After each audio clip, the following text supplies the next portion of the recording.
Comment être certain d'avoir du pain disponible avant de vous déplacer dans une boulangerie parfois loin de chez vous?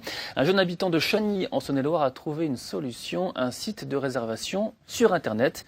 Il intéresse notamment les commerçants installés en milieu rural. Présentation avec Fanny Borius et Cécile Claveau. Florian mûrit son projet dans son salon depuis 5 ans.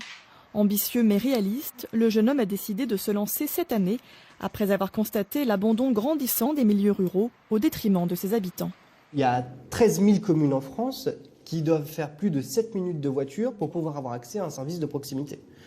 J'ai constaté que sur ces 36 000 communes, énormément n'avaient pas de boulangerie et que celles qui avaient des boulangeries n'étaient pas dans une dynamique de création de boulangeries supplémentaires à côté de ces communes, mais plutôt avec des disparitions de commerces de proximité. Et plus une commune est petite, le plus les commerces de proximité ont de chances de fermer.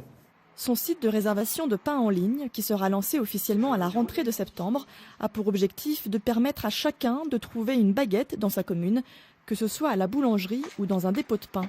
Une initiative plutôt bien accueillie. Le concept et l'idée en elle-même, je trouve ça très bien. Ce que je pense, c'est que souvent dans les milieux ruraux comme ça, il peut y avoir quand même une clientèle relativement âgée. Maintenant, seront-ils aptes à utiliser les nouveaux moyens de télécommunication, Internet et tout ça pour passer leurs commandes ?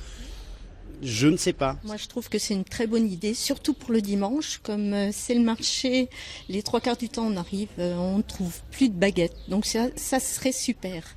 Cette boulangerie vient d'ouvrir à Chaudenay, juste à côté de Chagny. Et son boulanger est le premier à accepter de recevoir des commandes en ligne. Une façon pour lui de se rapprocher de sa future clientèle. Il ne faut pas se faire d'illusions. Le milieu rural a quand même bien touché, surtout dans les petites campagnes.